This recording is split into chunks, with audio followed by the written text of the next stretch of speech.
Okay, let's go.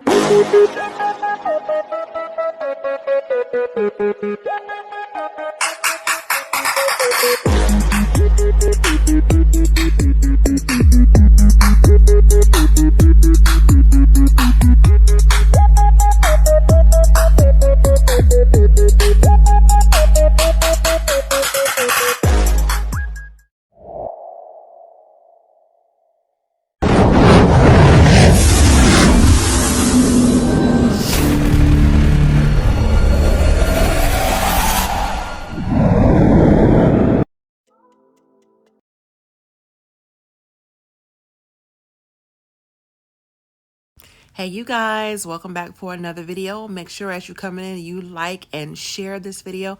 Also, if you haven't subscribed, make sure you hit that subscribe button. Also, make sure that your notification bells are set so you are notified every single time I drop a new video. There was this kid, before I knew his name now, this kid was sitting under our tent at track. We asked him to move. He started getting aggressive and talking reckless. And my brother stepped in and said, "You need to move." He's like, "Make me move." Austin grabbed his backpack. The kid, I tried to whip around as fast as I could, but I didn't see the stab. But then I look at my brother, and then I'm not going to talk about the rest. So just that's just what I saw. And I tried to help him, but it was just senseless. It was really senseless. Really, I don't know why a person would do that to someone just over that little argument. It's just crazy in this world nowadays how people just up and do that. Like that man has a family. That man has people that care about them all the time, and he did everything for our family too. He was a strong man. Hey you guys, I hope you are doing well. It is good to see you guys. I know it has been a minute, but guess what? I promised that I was going to cover the Karmelo Anthony trial, and it is coming up in approximately about 2-3 weeks, starting June the 1st. Now, I'm going to tell you, I'm going to do as much coverage as I can, but I can tell you right now, the judge have put great restrictions on this, as they very well should. As y'all can see, based on the Quadeja Johnson case, they needed to put restrictions on cases because it can get very out of hand. Now, if you are not familiar with the case, to give you a little bit of background, when you first came in, you seen the brother of Austin Metcalf. That is when it first happened, and he was giving his account of what happened. Of course, also during that time, there was a witness, if you missed it, that came out and made a very brief statement. And this is what he said. Wouldn't get all extra wet. Dude was sitting up under the tent, right? He was on his phone, right? My daughters was up under the same goddamn tent. Yeah.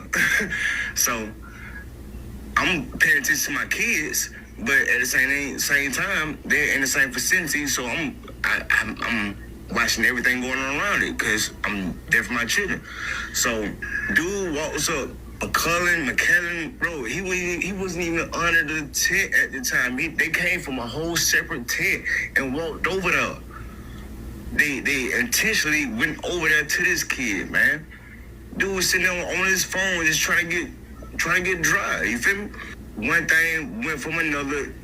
They grabbed this man and they tried to punch on dude.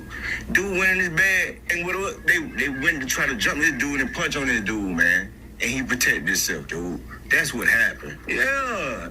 It wasn't just one. It was both of them, bro. Austin, that dude that got unalive, and his brother physically went over there to intentionally. It's not to the point that he brought a knife. For one, it wasn't on school property. The school is at least 5 to 10 miles away. It was community track meet, bro. It wasn't a... Well, of course, I'm going to disagree with that, saying that, it wasn't school grounds and the whole knife thing. But we're not even going to get into the details of that concerning the law. This is just an overview of the case and let you get an idea of what you can expect and what is going to be coming up in regards to the media and everything else. Now, the judge that is on the case is Judge Roach. Now, I do not know a whole lot about Judge Roach. I have heard that he is a pretty fair judge based on his past involvement in cases that had to do with first degree murder and him being fair. So if you want to, you can do some background checks on him. He has a pretty good record, but we have yet to see his different cases, different situations. So, but I know that he has imposed very strict rules on this particular case, and it is due to protect the public, the jurors, the witnesses, everybody. And I have to tell you, it is the best decision to make, only because once it hits social media, people will put their own spin, their own narrative, or whatever they will on it, and it will spew the public's opinion, and it will cause for an unfair trial. So let's take a look at the order. Now, according to the order, the courtroom will open daily at 8:30 a.m. with staggered entry, media at 8:30, family at 8:40, and the public can enter at 8:50. The doors will close at 9 a.m., and he is not allowing any late entry. Only 9 media members may be inside the courtroom at one time. And that basically, the Collin County Public Office will control all seating. Photography, video, auto recording, live streaming, and any electronic capture of the proceedings is prohibited. Devices may be used only for silent note-taking with court approval. No one may photograph, record, identify, or contact witnesses, prospective witnesses, jurors, or prospective jurors. Interviews with them are barred until after the trial and only if they agree. Now, media interviews are banned as well inside the courtroom, the hallways, and restricted areas. Interviews must occur only in designated zones. Strict decorum rules apply. No reactions, gestures, talking, unrelated reading, food, drink, or distracting attire. No signs or demonstrative materials are allowed.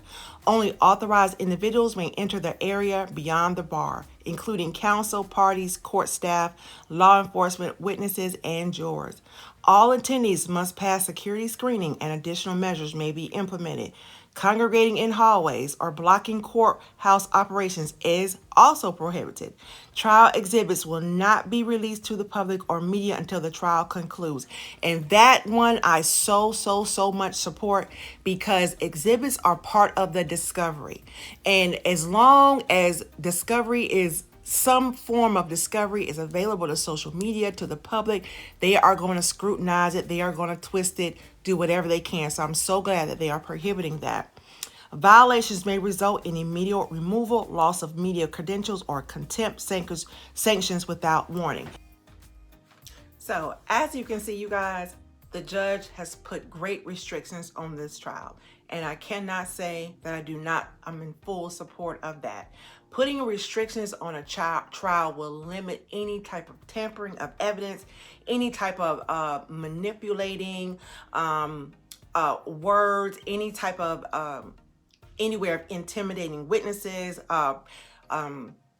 possible witnesses, any type of jurors. The jurors, they have not picked the jurors. So when you get this stuff in the mainstream media and social media, being that you haven't picked the jurors yet, guess what? They're already listening to social media, YouTube, Facebook, Instagram, TikTok. They're listening to that. So they already have some form of persuasion. So when they go in that courtroom, it's hard for them to be unbiased. And it's hard for them just to strictly listen to the evidence and follow the judge's orders according to the laws of the land.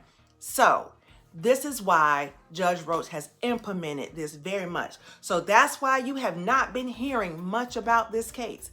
And I promise, if Judge Clancy in the Quadasia Johnson case would have implemented the same rules, I promise you, a lot of this stuff that's going on social media right now would not be going on.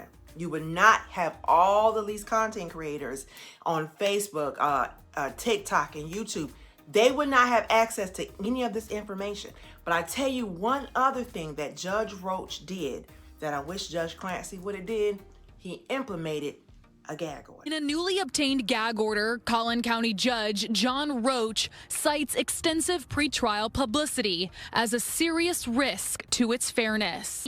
Tuesday, we spoke to Russell Wilson, an attorney not associated with this case. And it tries to preserve the party's right to have a fair trial and for all the evidence to come out in the trial of the case. This gag order now bars attorneys, witnesses, law enforcement officers, courthouse staff, and spokespersons involved in this case from talking about the case publicly. The organization Next Generation Action Network has previously spoken on behalf of the Anthony family. Tuesday, Next Gen released a statement acknowledging the judicial gag order, writing in part, "We remain focused on our advocacy mission, ensuring that Karmelo Anthony's rights are upheld." The gag order also extends to family members. Both families have also made prior public statements since the stabbing. In the past, there's been kind of competing statements released by both sides, and so I don't think it's necessarily a surprise to see that. One of the things that potential jurors are asked is, have they seen